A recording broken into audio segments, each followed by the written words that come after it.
Hello, and welcome to the next episode of It's Your Time to Shine, a podcast about being a mom in a modern world. My name is Juspreet, and with me is my co-host, Lisa. Hi, Lisa. Hi. Hello. How are you? I'm good. I'm a little tired. I woke up early this morning to try to get some plants that I bought yesterday into the ground, getting ready for a birthday party that we have in a couple weeks, and it's so hot. There was a heat advisory last night that the temperature overnight only dropped to 77. Oh, God, 77 at night? Yes. So I went out this morning at 7:30. It was already 80 degrees, and it seemed like I was running a marathon. Like I was just so slow. The shovel wasn't really making any progress. You were just walking to the mailbox? Yeah, exactly. Uh-huh. I was planting some flowers. I was planting the official state flower of Maryland. Aw, that's so nice that you can plant. Yes, that I'm able, that I'm permitted to plant, or that I choose to my Saturday morning sleep time, and I choose to plant instead. All of the above, plus the fact that you can and you don't kill your plants. Well, I will kill them, but not immediately. Not like most people will just kill them like quickly. I don't do that. That's too easy. What I'll do is wait, water them for the first couple weeks, and then when they're really good and strong, totally forget about them and then kill them. Oh, that might be worse. But we're having a party, and I ordered this new patio set because being on vacation in Europe inspired me to like just sit outside and enjoy nature a lot more. Mm-hmm. We were kind of talking about that Yeah. before. And so I ordered this fun wooden patio set, and I went with the girls and bought an umbrella for it and got a super great deal, with coupon after coupon. So I felt like I was really winning. And nothing like something new in your yard to make the rest of your yard look terrible, right? Oh, yeah. Then you got to buy new things forever. You got to upgrade everything. Yeah, and so I decided that rather than like breaking the bank and spending money, that I would just like clean up some things on my own. And that's when I discovered that I needed plants. I was like, oh, I need color. And so I went with the kids to Home Depot, and we bought some plants and bought some flowers. And then I was like, I guess maybe I should take them out of the trunk of my car. It sounds like such a nice morning, though. I mean, I know you're tired, but it sounds nice. Like you're doing positive things all morning. You're outside, you're planting, like good things for your soul. Oh, yeah, that's such a great way of looking at it. Yeah, it was really nice. If it wasn't so hot, I think it would have been like a lot more fun. Yeah, that's true. That's true. But it was nice for it to be quiet and to not be thinking about work and the birthday parties or other activities, obligations that we have to do. So that was nice. Right. Cool. Well, I'm glad that you're doing well. I'm sorry you're tired. Oh, how about you? How's your morning been? Me, I'm on an endorphin high this morning. Oh, nice. So it's been workout after workout. And I will tell you why. It's because we're going out tonight. That's why. I usually do not work out on Saturday mornings. But if we're ever going out, I like to pre-purchase my calories. So I worked out for like an hour this morning, cardio. So yeah, endorphin high. Oh, nice. That's awesome. Yeah. So it's been a good morning. We haven't gone outside. It's hot here as well. Probably not as hot as over there, and our AC is working. So, it's not the same at all. But just hanging out in the home, it's been really good. Actually, I have something really cute to share about Allie. Really cute. Oh, yeah. Tell me. Okay. So because you didn't check Facebook yet, which is great because now it's going to be news to you. It's new to you. Okay. Mm-hmm. So you know how I do these things? I don't know if you know, and I don't expect you to know, but I do these things where when Allie says something really cute, I write it down and I call them acts. So act 3, scene 1 is like 3 years old, month 1. Oh, okay. That's cute. Okay. Yeah, so today is act 3, scene 12.2 because she's almost 4. So we had movie night last night, and I'm just going to read this to you now, okay? And we had just finished watching Madagascar 2. Allie, that was such a funny movie. I love the giraffe and hippo. Mommy, yes, it shows you girls can marry girls and boys can marry boys. And giraffes can marry hippos. That means you can marry me and I can marry you. And then I'm like, aw, Allie. And then she goes, but tomorrow. I'm tired today. Oh, my gosh. That's so cute. What's going to happen tomorrow? Are you going to actually have a ceremony or like... So let me tell you, this was last night. And today she actually said it because I have a puppet that I do with her, Peppers, the puppet. So Peppers Uh-huh. was like, oh, Allie, Pepper want to marry Allie. We're just being funny, right? Or Pepper want to be Uh-huh. with Allie. That's my Pepper's voice. And and Allie's like, no, I can't marry you, Peppers. I'm marrying Mommy. Oh my gosh, that's so adorable. And then she just kept hugging me. And then Daddy's like, but Daddy's married to Mommy. And then she's like, I'll just marry my best friend at school. That is so cute. I thought that was adorable. It melted my heart. And I just had that moment where I'm like, I'm going to remember this moment when she's like 14 and totally not into me. Oh, or when she's like 24 and getting married. Oh, that too. Oh, yeah. Look at you all bringing it to a nice wedding speech. Anyway. Yeah. I remember when my girls said that they wanted to marry their dad. And whenever we talk about marriage, if they say like, "Oh, when I get married and have kids, will you still live in this house?" I'll say, "I don't know, maybe, but if I do, there'll be a room for you and your partner." And they're like, "For my husband." I'm like, "Your husband, wife, whoever. You got to be open, you know?" And they always giggle because they think it's silly, you know? Yeah. But as they get older, hopefully they'll look back and be like, you know, "Oh, my parents were open." Of course, they know that. This reminds me of something when you were getting married. Do you remember what you said to me? No, I don't remember. I don't even remember what I said yesterday. I'm like your hard drive sometimes. At least. Yes. But the last day, remember we slept next to each other in the hotel, right? I was the last person you Yes. slept next to before you got married. And you were so Yes. frustrated and just so like over the whole wedding thing.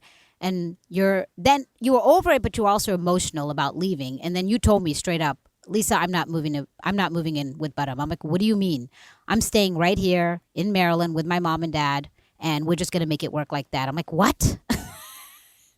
And you're like, no, Budham will come move with me, but you just didn't want to leave home. Just like your Aw. kids are like, can we stay Yeah. here? That's what it reminded me of.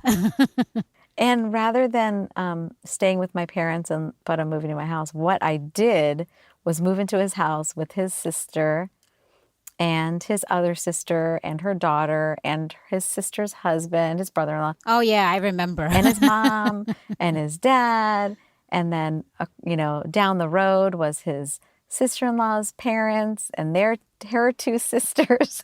That was fun though. I remember we wanted to come over every weekend, Sub and I. Yes, we had so much fun, like getting together and being like a Ronki Punjabi house, like, being full of life and lots of food and lots of laughs and music and stuff. But moving to a joint family was like the most stressful thing I've ever done in my life. And Yeah, I could never have done it. yeah, it's difficult. And I always say like I learned a lot and it was a good life lesson. And, Right. deep down, I often rage against the machine, and then I'm like afterwards when I'm done, like everything happens for a reason. So that's the journey of probably going through understanding. But Yeah.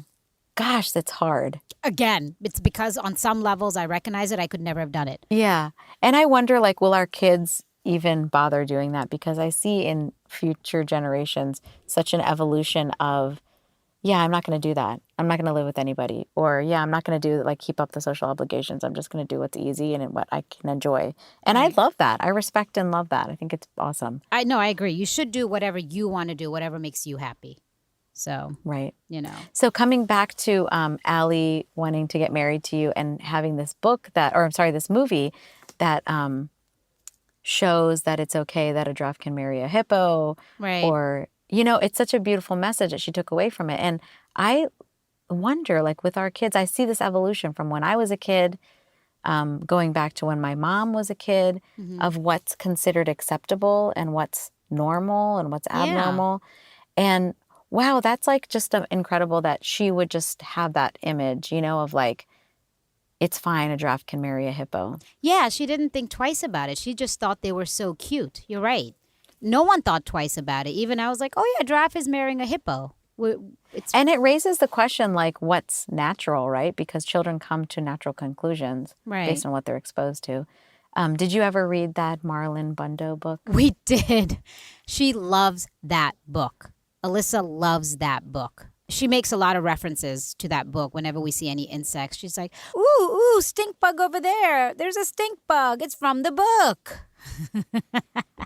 Oh my gosh. So she knows like the insect. No, she loves it, and I love that book. I actually want to take that book and frame it, like at least the one day no and put it in a room because I think it's just such an amazing book. John Oliver's awesome, hilarious. He nailed it, you know. Yeah. So Yeah. it's great at the end that anyone can be any. You know, you can be who you want to be, and you can marry whomever you want to marry. Yeah, I love it too. And you guys got it for her. Thank you. Yeah, Bottom got a copy for us as well. And it's in my office, and I've read it multiple times. And I just think it's so funny. Okay, so that book is interesting because it is, it's a little tongue in cheek, right? I think it's a great book and it stands on its own, but it brings to bear how politics can really affect culture, and then culture can, in response to politics, can react to, culture can react to politics, and what our children are exposed to can sometimes be an effect of the reaction as well.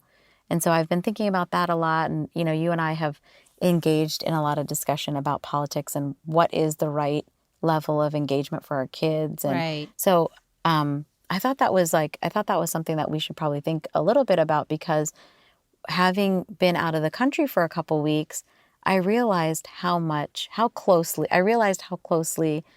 the world is watching American politics. Mm-hmm.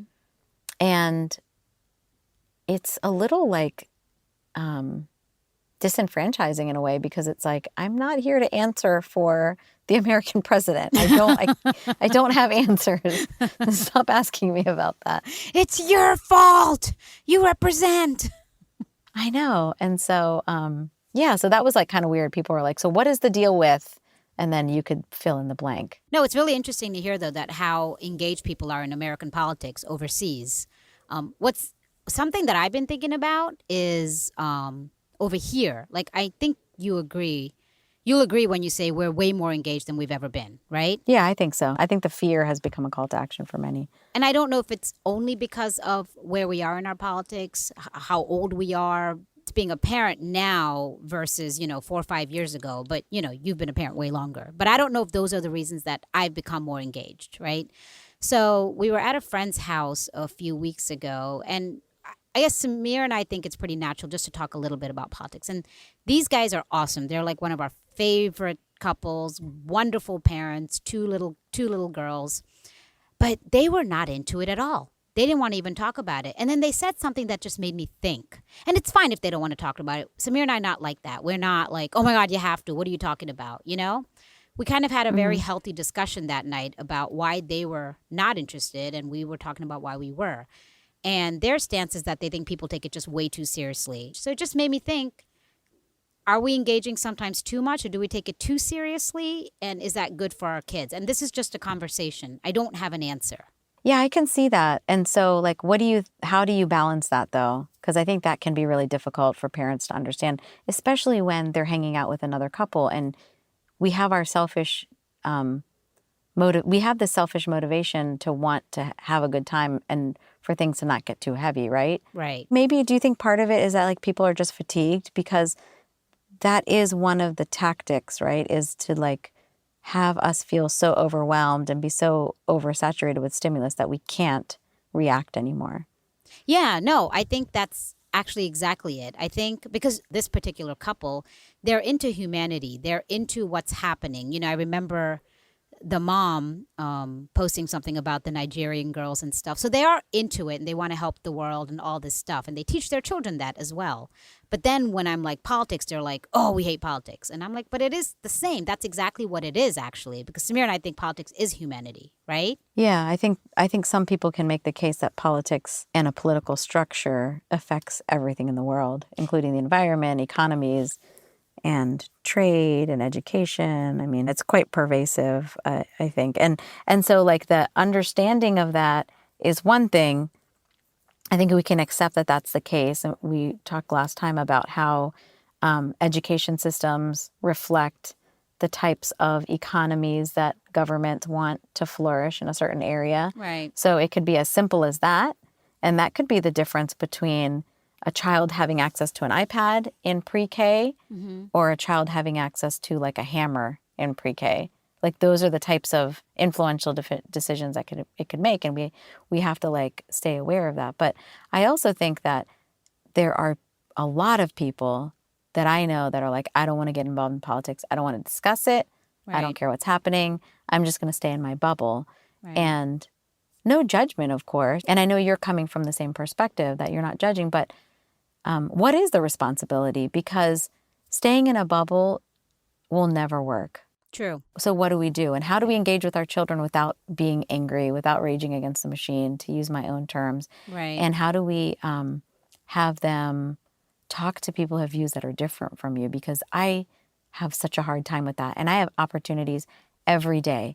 It's in the morning when I go to meetings, you know, living in a red state. Right. And I have people say to me inside conversation, hey, have you been following the news? Have you seen the NATO speeches? Right. And it's like, I push the easy button often where I'm like, I do not want to get spun up on this right now. The key for me is I like to know, but I don't want to be consumed with it either. Just like you. I don't want to have to know every single thing that's happening every second. But I do like, obviously, I want to know in general what is happening. And that's just because I think it's important to be well-informed voters. And you are in you're in a politically charged, like news heavy environment. So like I know what the newsroom is like, just Right. bites of data coming all the time. And it's just probably seems even more overwhelming than I can ever imagine. But how do you balance that? How do you get that in? And then what do you choose to like talk about in front of your kids? After the election last year, I had a lot of rage. And Samir and I both noticed that we need to, at some point, just live our lives and not every second discuss what's happening, because it's not good for our mental health. After the election last year, I was making videos, how to keep your kids well informed, you know, all that's I used your kids in the videos too, Pavneet, Yeah. Hargun and Amrik. I love that video about like how to understand what voting is and how it works and why it's important. I think that's great. Oh, thank you. Thank you. That's actually one of my favorite videos. I'm proud of it. That came from my heart. I'm like, I just want people to understand that they all matter. They all matter. Their vote matters. And this is why. And I just wanted to simplify it. And one of the reasons actually is because I used to be the person that's very disengaged. So I actually understand that side as well. Right? So I was intimidated. I was intimidated because you would find yourself in a room full of people discussing what's happening and having their bullet points and being able to back up everything with facts. And especially because I've been in the news environment since, my mid-20s, and I'm working with people in their 40s and 50s who knew way more than I did, right? Right. So it was intimidating at first. So I think that's one part when I meet some people who are like, I'm just done with it. It's intimidating. And I'm not saying this about my friends, but that was just how I felt. Right. And that's why I made that video the way I did, because I wanted to break it down. Like, it's really not. And what's happening with our government is everyday life. It affects you every day. And just kind of connect those dots and simplify it so that people aren't intimidated, and not use the big words and stuff. And then also, it's also by what are your discussions driven by? If we're talking, you, me, Param, Samir, I think we are driven by this is wrong and why is it wrong? And we discuss it. Then I've been in environments where it's not driven by that. It's driven by, I just want to be right and I just want to sound smart. And I get disengaged in that environment. Then I'm like, get away. I don't want to talk about it because it's not for the right reasons. As far as connecting it with kids, though, but as far as with Allie, I think it's important. I think it's very important to teach your kids about what's happening in the world. But I can see how it can go both ways. Because for me, I was around news and politics my whole life with my dad, and I was like, I don't care until like 9/11, and then I became more and more engaged after that. But what's her name from Scandal? What's her name? Kerry Washington? Mm-hmm. She was very engaged from the beginning, and she always says it's because of my parents, because they were so engaged, so I was engaged. So I think it can go both ways. So I'm saying I don't have an answer to whether engaging more is going to make kids who are more engaged, because it could go either way. Yeah. Yeah, it could definitely go either way. No, okay, that makes sense. I think we've already decided that like most of parenting is experimenting, and Right. we'll find out like 30 years from now if it was a good idea or not.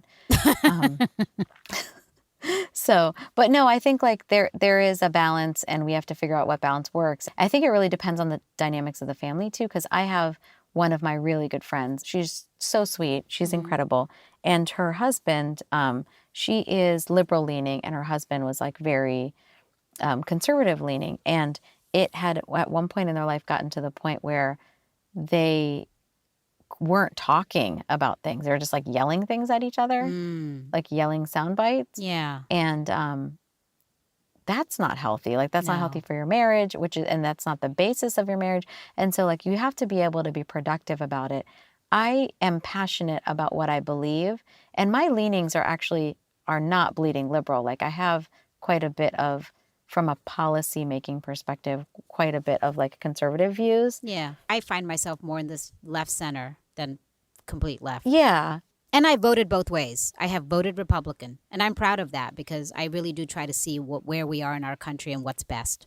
Right. That's right. And like I'm registered under party affiliation that no one would ever guess for me, and I still choose to vote for the candidates that I choose to vote for. But I will say that regardless of how I vote and what my views are, like I tend to be very passionate. But what I find is that, and this could be this could be like me being older and being tired, like I'm just tired, but I don't want to engage in like passionate debate anymore. Like unless someone is really curious, coming from curious and asking me like, hey, explain to me how this policy, like how does this foreign policy affect this, Other than that, like if someone says like, hey, I need your help understanding like how foreign policy affects like our local economy, I'm happy to have that discussion. Not that I'm an expert, but I'm happy to have that discussion. But if someone's like, you're a snowflake, I'm like, wait, what? By definition, I'm not a snowflake. I'm a 42-year-old mother of 3. There's like 4,000 of me in San Antonio. There's nothing unique about me. Yeah, you don't want it's how it's discussed. You don't want to feel attacked. Right. Then it's for the wrong reason. Just like, I was saying before about it depends on the intent also of the discussion and why. And people just want to engage on debate, or they're caught up on something, they want to get it out.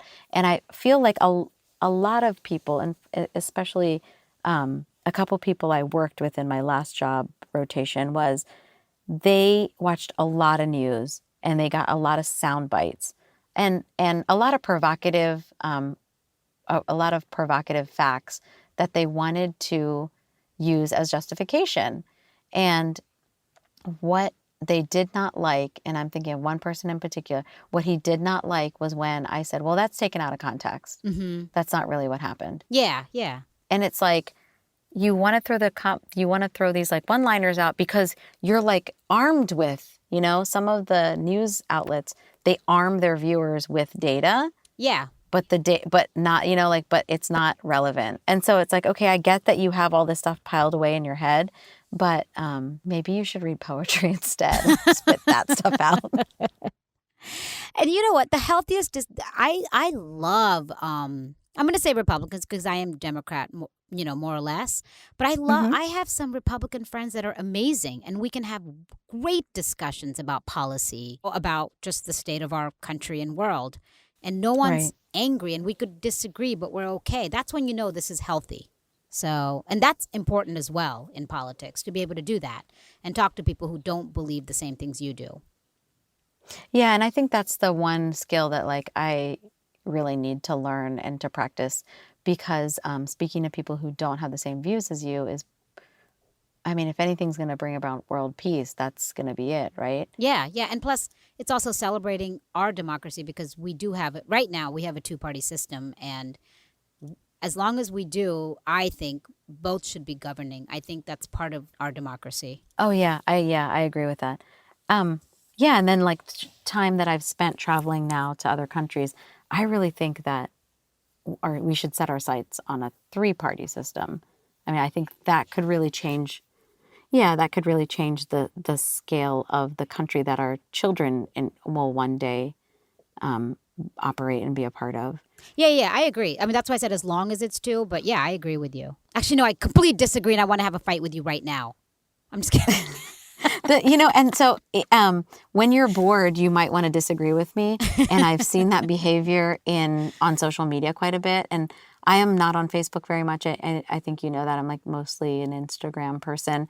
But Facebook has a lot of angry people on it, and they want to disagree with someone, and it's almost always on about politics. There is a lot. And I'm not going to lie when I say this, because I'm not going to lie. I actually like Facebook just for that reason. I know I don't engage. I don't ever write or comment. I like to just read what people are up to, but I like to read both sides all the time, just for the fun of it. But this is where the balance is, right? Obviously, I'll do it alley free time. I'm barely on Facebook, just, but when I am, it's usually for politics and just to read what's happening, some of the news outlets. That's funny. So I scroll through it and I'm like doing like audible eye rolls, and you're scrolling through it and you're like reading all of the juice. I am the opposite of what they want. Just recently they said, we're going to stop all this and we're going to make it so that you can see your family and friends. And I was like, no. And I changed my feeds immediately. That's so funny. You're like, I need less kittens and more arguments. Yes, exactly. The world is chaos. Can't waste time on cute kittens. I had done some, so as an experience designer, I do a lot of research in like terms of behaviors on the internet and, shopping behaviors and things like that. And one of the things I had come across, this is like going back a year, I think, was like, it takes 6 posts before like comments get negative. Like generally the average out on the internet is like 6 comments before it goes negative. Oh, so I always keep that in mind. Yeah, I always keep that in mind. Like, so it would play out like, this is an actual post that happened in on my company's internal page. And there's no trade secrets or anything here. So a guy says, I was a victim of identity fraud.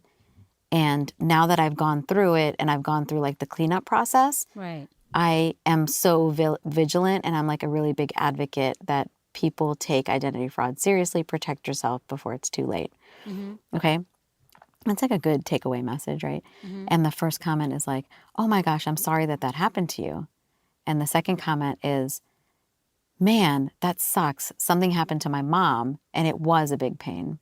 Number 3, thanks for sharing. Like, oh my gosh, I can't believe that happened. I'm glad everything worked out. That really sucks. Number 4, the same thing happened to my dad. He had this air conditioning repairman that he got by calling a number on a sign in his neighborhood. Mm-hmm. The guy showed up and stole his like laptop and like got access to his identity, stole his identity and got access to his online bank accounts. 5th comment is like, oh my gosh, that's so terrible. I can't believe that anybody would do this. Like, that's so messed up to prey on like senior citizens. 6th comment, this is why I never get my air conditioning serviced. Yeah, it's starting to go downhill. and then after that, I mean, it had like 50 comments. That's funny. I'm going to start doing that. I'm going to start looking at the 6th comment. Yeah, it was really funny. But the thing is, like, people associate, like, there's no correlation. Every air conditioning man is not going to fraud your grandparents. But that's what people get riled up about, right? Like, we are a water cooler species. Like, we like getting riled up about things. It gives us that little like hit of endorphins. And it is. We talked about that, right? We just want to comment. Yeah. You want to get the most likes. You want to get the most people commenting so you feel better as a person, and really just go work out. Yeah, work out? Wait, what? Go run? No way, man. I'm not doing that. Go garden? No. I think that we're also a society these days where our opinions are based on comments or other people's editorials, and at some point just get the news from its actual source. For me, BBC. So, yeah. Oh, that's funny. Or I actually like Reuters as well. And Fox. I kid. Yeah, that's right. So, like this idea, like we were saying before about how, like, what's normal and what's accepted. And, I have said before that I won't be surprised if my grandkids will one day look at us and be like, you didn't give women the right to vote. You didn't, you like thought like transgendered people coming into the bathroom was a big deal. Like, what the hell? You guys wasted a lot of your life, right? And I think that based on some of the comments that you hear from grandchildren of people that lived during the world wars, like the First World War and the Second World War. And I have this quote, this Julius Goat quote that I wanted to read with you because I think it relates to how we have to have the courage to choose a side and stick with our actions and to speak, like what we do or what we don't do becomes part of our story. And it's a story that our children see and read and learn from. And it's part of the story that our grandkids and everyone, right? That's our legacy. So here's a quote. I just want to share it with you, and then maybe we can discuss if you have some thoughts. Historians have a word for Germans who joined the Nazi Party, not because they hated Jews, but out of a hope for restored patriotism, or a sense of an economic anxiety, or a hope to preserve their religious values, or a dislike of their opponents, or raw political opportunism, or convenience, or ignorance, or greed. That word is Nazi. Nobody cares about their motives anymore. So I'm teary-eyed. And I think this sums together everything we've been talking about. Yeah, because it doesn't matter what your motivation is, right? It doesn't matter it doesn't matter why you hated the gays. It doesn't matter why you hated the blacks. It doesn't matter why you hated the Sikhs or the Hindus or the Muslims. Like, it doesn't matter. It doesn't matter if you felt uncomfortable or they took your jobs, or it just doesn't matter. Nobody cares about your motives anymore. And also, it teaches us or reminds us that how important it is to be proactive and engage. Okay, well, thank you, Lisa. As always, a pleasure. Super enlightening for me to be able to reflect with another mom and think about how I can make purposeful choices in my child's life. And thank you, listeners, for listening to It's Your Time to Shine. We'll talk to you again soon.